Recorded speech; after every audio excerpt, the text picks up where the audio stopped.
Hey! Today's video is part of a YouTube series where creators go behind the scenes and explain how we actually make the things that we make.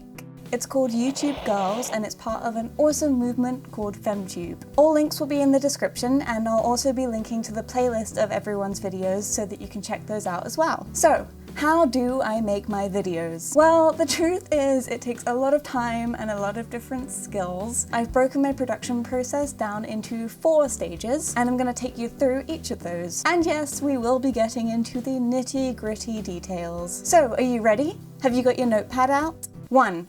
Planning. It all starts with an idea. Whether that comes from an album I can't stop listening to, an event I hear about, or a suggestion in the comments. I wish I could tell you more about this process, but it's the one that I understand the least. An idea is an idea, and if you have one, you'll know it. But obviously, just having an idea isn't enough. The next thing I do is research the topic. So for an album review, I'll listen through multiple times and take notes. I'll look for interviews with the artist about the album and its context. I'll look up any intertextual references that the artist is making in the album, and I'll read any articles, books, and literary theories that I need to. Basically, I take in a lot of different ideas at this stage, and as you can imagine, this process can take a while. When I finished my research, I like to let all of the information just sit for a while, kind of percolating there. I find that this allows me to come up with connections and ideas that might not have been analysed by anyone else yet. It can be frustrating because there's no real way to explain to other people what I'm doing at this stage, and sometimes I don't know how long it will last.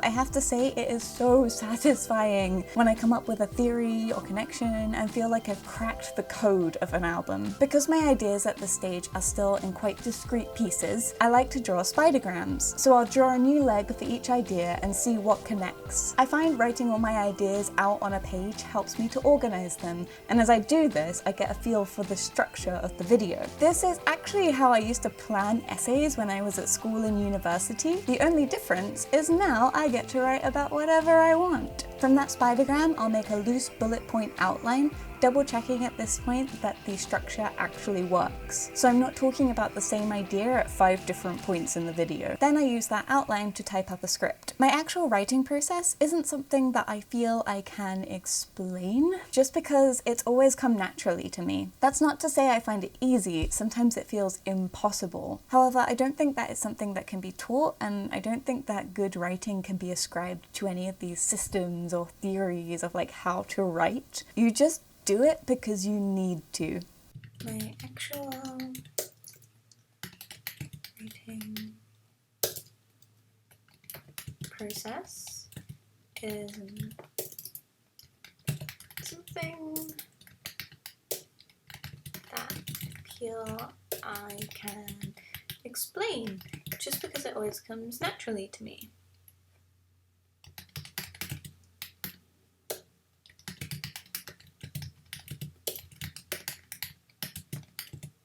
That's not to say that I find it easy, sometimes it feels impossible.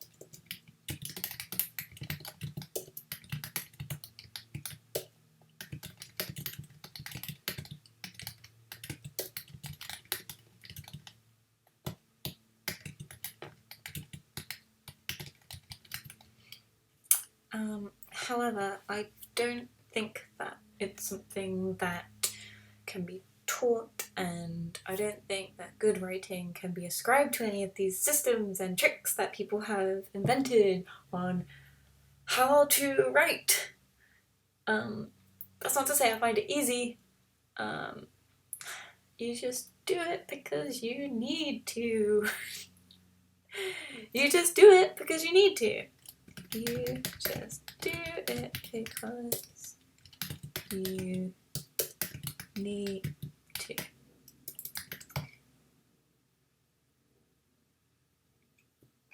Stage 2.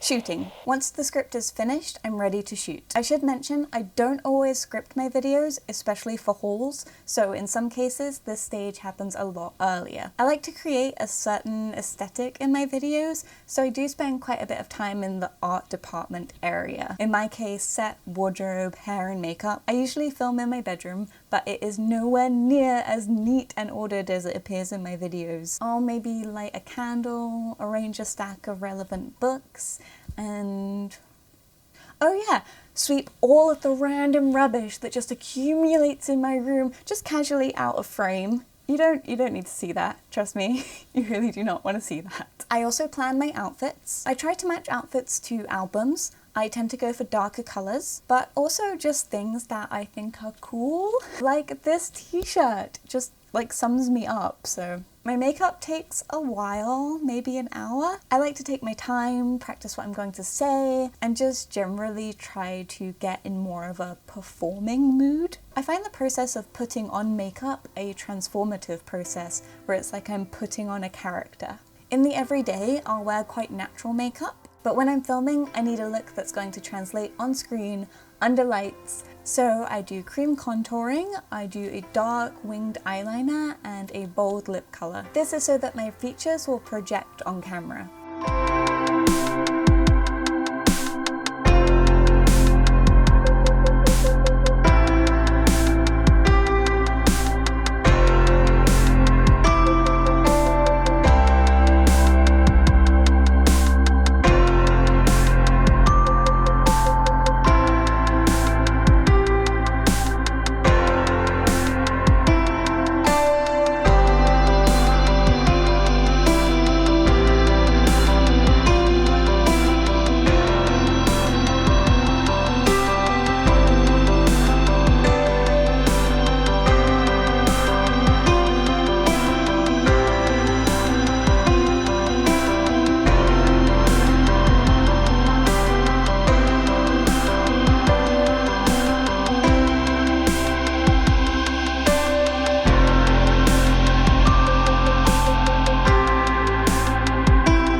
So, equipment. Disclaimer, I didn't go to film school, so everything that I know about equipment is stuff that I've gleaned from friends, online tutorials, and YouTube workshops. I've always used cameras and shot stuff, but it's been more from a storytelling perspective as opposed to a more technical one. There are so many amazing videos and websites created by people who are far better resources for this than me, so yeah. I'm not the expert in this at all. I use a Canon 70D.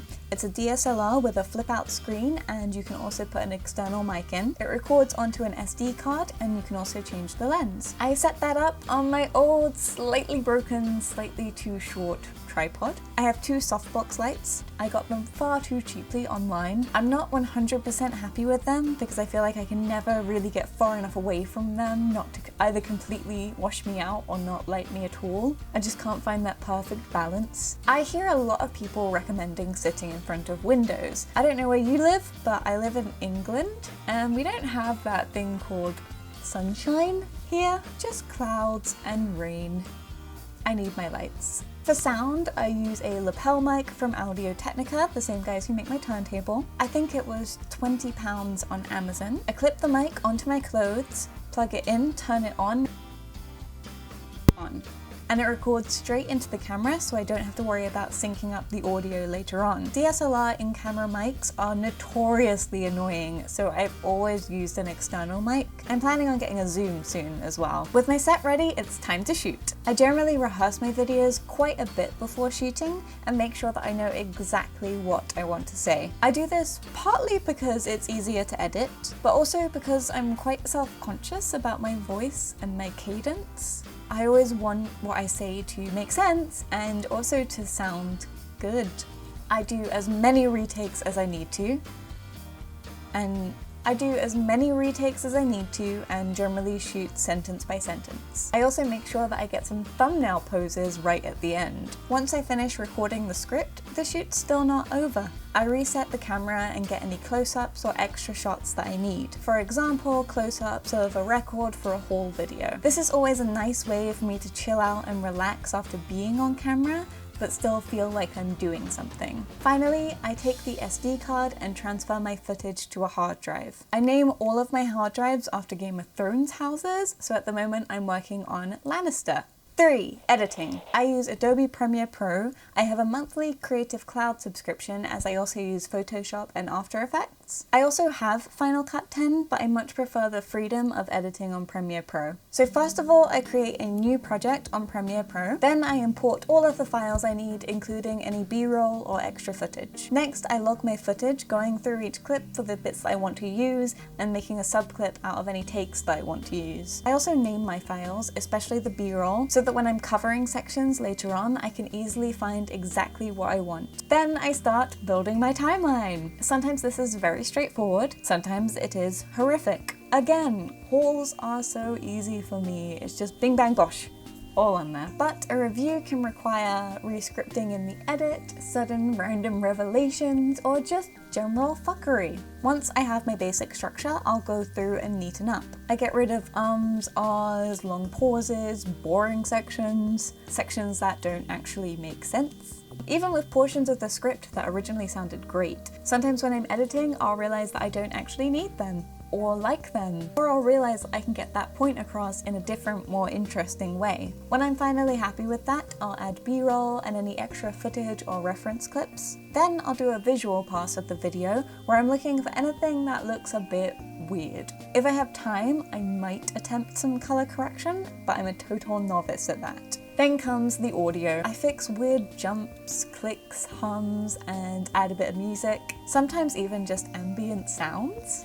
Again, I'll do a few audio passes just to check that everything sounds, I don't know, good. Next, I'll add titles and credits.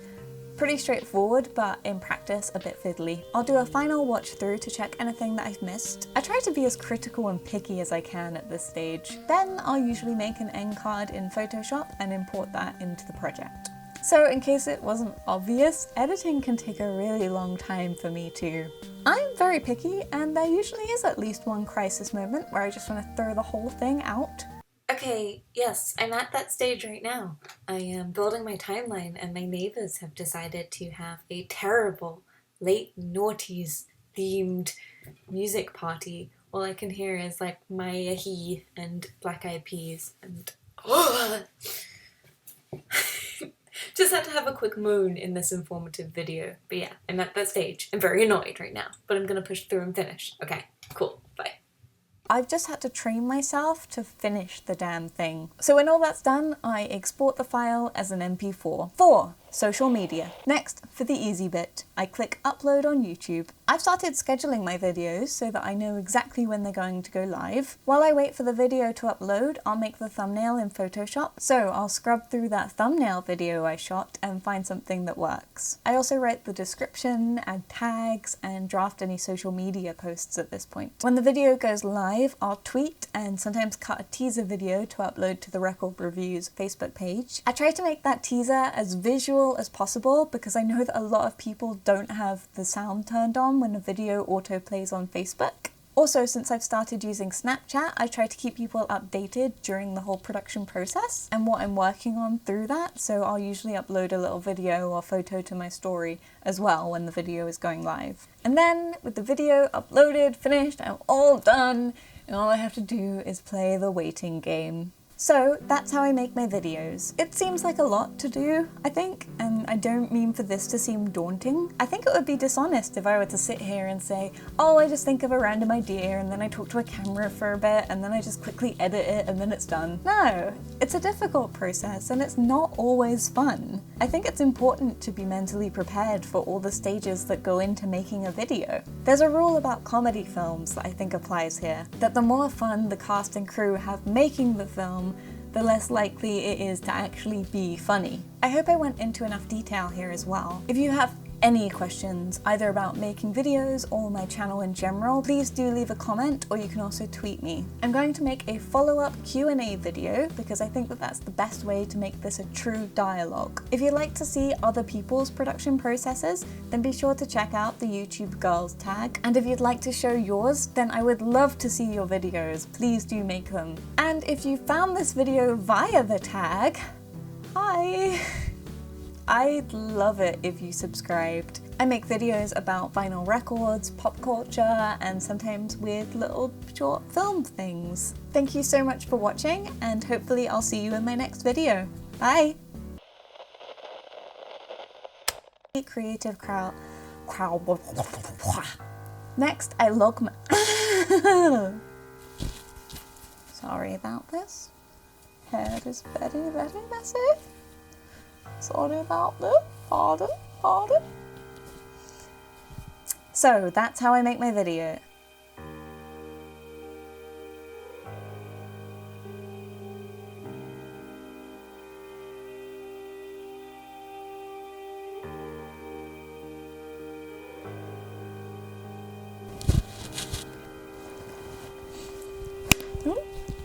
I hope I will. I'm going to make a follow-up. Why do I keep wanting to say Call of Duty? Bye!